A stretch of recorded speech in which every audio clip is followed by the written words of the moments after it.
Hey tout le monde! Aujourd'hui on va parler de quelque chose d'essentiel mais qu'on néglige parfois un peu. La communication. On communique tous les jours, à chaque instant. Que ce soit avec nos amis, nos collègues ou même le voisin qui franchement semble toujours d'oublier de tondre sa pelouse. Mais est-ce qu'on communique vraiment? Est-ce qu'on prend le temps de comprendre et de se faire comprendre? Parce qu'il y a communiquer et bien communiquer. Et c'est là que tout se joue. La communication, c'est plus que de simples mots d'échange. C'est l'art de transmettre un message, d'influencer, de convaincre et de résoudre des conflits. Bref, c'est un super pouvoir. Un peu comme un GPS dans un monde un peu trop vaste et complexe. Mais attention, ce super pouvoir peut aussi mal tourner si on ne sait pas l'utiliser. Par exemple, combien de fois avez-vous envoyé un texto en pensant qu'il était totalement clair? Et puis, bam, malentendu. C'est ça la communication. Parfois un tout petit faux pas et tout part en vrille. Aujourd'hui, on va explorer ensemble pourquoi la communication est si puissante. Quels sont les pièges à éviter et comment utiliser ce pouvoir pour créer de meilleures connexions, qu'elles soient personnelles ou professionnelles. Alors, parlons d'abord des mots. On utilise des mots toute la journée, mais est-ce qu'on sait vraiment ce qu'ils signifient pour l'autre? Parce que parfois, le message qu'on voudrait faire passer ne correspond pas du tout à ce que l'autre reçoit. Prenons un exemple tout bête. Tu écris à un ami pour lui dire « on se capte ce soir ». Tu t'attends à une réponse rapide du genre « ok, à quelle heure ?» Mais lui répond « c'est cool, mais je suis un peu fatigué ce soir ». Et là, toi tu paniques. Tu te dis « pourquoi il me dit ça? Il est fâché, il veut plus me voir ». Un petit moment de stress qui, à l'arrivée, peut-être n'aura aucune raison d'exister. Tout ça parce que les mots n'ont toujours pas la même signification pour tout le monde. Ce qu'on oublie parfois, c'est que les mots sont un peu comme des boîtes. Ils contiennent des valeurs, des significations, des émotions qui ne sont pas toujours simples à déchiffrer. Un même mot peut être interprété de 1000 façons différentes, en fonction de la culture, du contexte ou même du ton avec lequel il est prononcé. Tu vois ce que je veux dire. Prenons un exemple classique. Je suis fatigué peut signifier simplement que quelqu'un a une journée longue et difficile. Mais si ça sort d'une bouche qui est visiblement contrariée, ça pourrait aussi signifier je n'ai pas envie de te voir ce soir. La communication verbale est un véritable jeu d'équilibre entre ce qu'on dit, ce qu'on veut dire et ce que l'autre entend. Alors, comment on fait pour que les mots arrivent à bon port? Une règle de base. Être clair et direct. C'est un peu comme si tu envoyais un paquet par la poste. Si tu veux qu'il arrive à destination sans qu'il se perde en route, mieux vaut qu'il soit bien emballé et correctement étiqueté. Mais parfois, être trop direct peut aussi faire mal. La nuance, c'est là qu'on trouve la clé. Maintenant, on va passer à une autre dimension de la communication non verbale. Parce qu'on ne parle pas seulement avec des mots. On parle aussi avec notre corps. Et croyez-moi, ça compte énormément.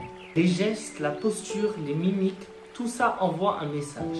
Quand tu es face à quelqu'un, qu'est-ce que tu fais de ton corps? Est-ce que tu croises les bras, signe évident de fermeture?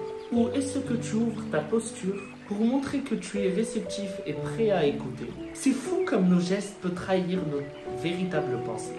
Prenons un exemple concret. Tu arrives en réunion, tout le monde te parle, mais toi, tu as les bras croisés et tu regardes constamment ton téléphone. Quel message tu envoies? Que tu te fermes à ce qu'on te dit et que tu n'es pas intéressé. Même si intérieurement, tu essaies de rester concentré. Ton corps parle pour toi. Il envoie un message qui n'est pas vraiment celui que tu souhaites transmettre. En fait, les gens peuvent percevoir ton attitude physique avant même que tu ouvres la bouche. Un sourire ou une poignée de main ferme ou une posture détendue peuvent immédiatement créer un climat de confiance. Un regard fuyant, en revanche, peut mettre une barrière invisible entre toi et ton interlocuteur. La clé ici, c'est d'être cohérent entre ce que tu dis et ce que ton corps exprime. Si tu dis « je suis super motivé pour ce projet », mais tu te tiens affaissé et que tu évites le contact visuel, tu créeras un malaise, même sans t'en rendre compte. Passons à l'étape suivante, qui est aussi importante, voire plus que les autres, l'écoute active. Parce que la communication, ce n'est pas juste savoir quoi dire, mais aussi savoir écouter. Et là, je ne parle pas de l'écoute passive, où tu hoches la tête en attendant ton tour de parler. Non, l'écoute active. C'est cette écoute qui te permet de comprendre vraiment l'autre, de capter non seulement ses mots, ses émotions et ses attentions. Imagine cette situation. Tu parles à ton collègue qui te raconte un problème qu'il rencontre. Si tu écoutes seulement pour répondre, tu risques pas de comprendre ce qui le dérange. Mais si tu écoutes activement, tu te concentres sur son ton, sur sa posture et sur ses émotions. Tu reformules ce qu'il te dit. Tu poses des questions pour clarifier certains points. Et là, tu montres que tu t'intéresses vraiment sur ce qu'il ressent et non juste à ce qu'il dit. Écouter activement, c'est aussi savoir poser des questions ouvertes. C'est la fameuse technique de comment ça se passe pour toi plutôt que tu vas bien. Parce que la première invite vraiment à exprimer ce qu'il vit, tandis que la deuxième se contente d'un oui ça va et basta. Tu vois, écouter ce n'est pas seulement un acte passif, c'est une action à part entière qui nécessite de l'attention et de l'empathie. Si tu réussis à bien écouter, tu deviens quelqu'un de plus influent. Et non seulement tu améliores tes relations, mais tu évites une quantité de malentendus. Enfin, dans le monde d'aujourd'hui, la communication a pris un virage à 180 degrés avec l'arrivée des nouvelles technologies. On communique désormais via des écrans, des messages, des emails, des appels vidéo, des réseaux sociaux. Bref, un cocktail explosif de nouveaux défis. Hop, hop, hop, hop. Avant de continuer cette partie de la vidéo, je vous conseille de lire ce livre qui s'appelle « Comment se faire des amis à l'ère numérique ».